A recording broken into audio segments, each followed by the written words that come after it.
Baik, Assalamualaikum warahmatullahi wabarakatuh.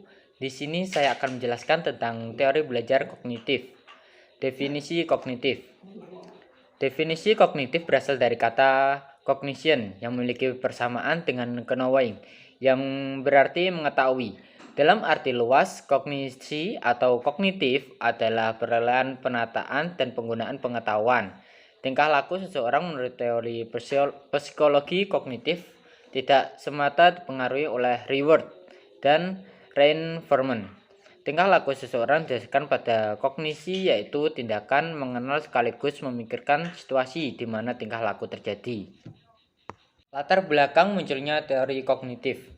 Teori belajar kognitif muncul di latar belakangnya oleh ada beberapa ahli yang belum merasa puas terhadap penemuan-penemuan para ahli sebelumnya mengenai belajar, sebagaimana dikemukakan oleh teori behavior yang menekankan pada hubungan stimulus respon reinforcement.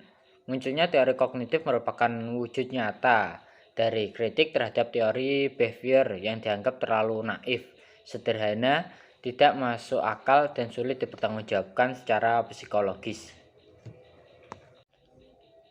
Tokoh-tokoh kognitif dari yang pertama ada Piaget, yang kedua ada Jerome Bruner, yang ketiga ada teori belajar dari Ausubel, yang keempat ada Kurt Lewin, dan yang kelima ada teori konstruksisme sosial Lev. Teori belajar konstruktivis. Definisi konstruktivis adalah suatu upaya membangun tata susunan hidup yang berbudaya modern. Konstruktivisme merupakan sebuah teori yang sifatnya membangun dari segi kemampuan, pemahaman dalam proses pembelajaran. Szymanski mengatakan konstruktivisme adalah aktivitas yang aktif di mana peserta didik membina sendiri pengetahuannya, mencari arti apa yang mereka pelajari, dan merupakan proses menyelesaikan konsep dan ide-ide baru dengan kerangka berpikir yang telah ada dimiliki. Latar belakang munculnya teori konstruktivis. Aliran konstruktivisme lahir dari sebuah kritik secara terbuka terhadap pendekatan pluralisme dan liberalisme. Manusia merupakan makhluk individual yang dikonstruksikan melalui sebuah realitas sosial. Konstruksi atas manusia ini akan melahirkan paham yang intersubjektivitas. Hanya dalam proses interaksi sosial manusia akan saling memahaminya. Ada beberapa tokoh teori konstruktivis. Yang ke-1 John Dewey, yang kedua Jean Piaget, yang ketiga Lev Vygotsky, yang terakhir Jerome Bruner. Lalu ada beberapa kekurangan dan kelebihan teori konstruktivis. Kelebihan konstruktivis, guru bukan satu-satunya sumber belajar. Yang kedua, siswa pembelajaran lebih aktif dan kreatif. Yang ketiga, pembelajaran menjadi lebih bermakna. Dan yang terakhir, pembelajaran memiliki kebebasan dalam belajar. Dan kekurangan konstruktivisme. Yang ke-1, proses belajar konstruktivisme. Yang kedua, peran siswa. Yang ketiga, peran guru. Yang terakhir, sarana belajar.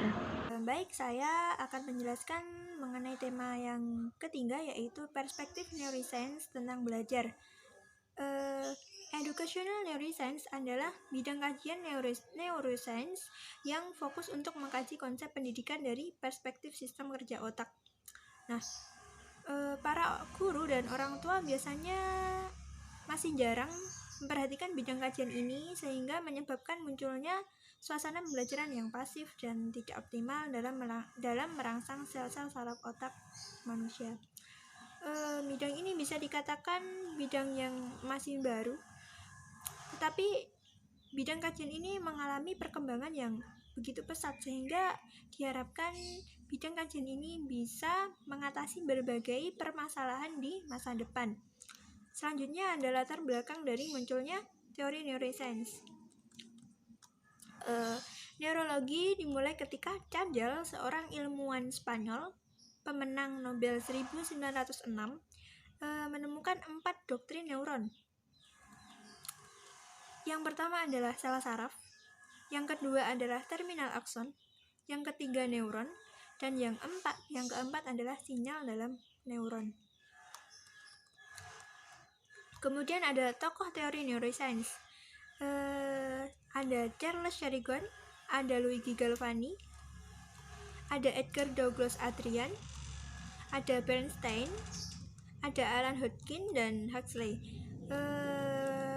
Baik, kita akan membahas mengenai kelebihan dan kekurangan dari teori belajar neuroscience. Untuk kelebihannya sebagai berikut, yaitu pembelajaran neuroscience bisa memberikan suatu pemikiran baru tentang bagaimana otak manusia bekerja. Yang kedua, memperhatikan kerja alamiah otak si audien dalam proses pembelajaran. Yang ketiga, menciptakan iklim pembelajaran di mana si audien dihormati dan didukung. Yang keempat, menghindari terjadinya pemforsiran terhadap kerja otak. Yang kelima, dapat menggunakan berbagai model-model pembelajaran dalam mengaplikasikan teori ini. Nah, kemudian kelemahan dari pembelajaran neuroscience yaitu tenaga kependidikan di Indonesia belum sepenuhnya mengetahui tentang teori ini, atau bisa dikatakan teori ini masih baru. Nah, yang kedua, memerlukan waktu yang tidak sedikit untuk dapat memahami atau mempelajari bagaimana otak kita bekerja. Nah, yang ketiga, memerlukan biaya yang tidak sedikit dalam menciptakan lingkungan pembelajaran yang baik bagi otak.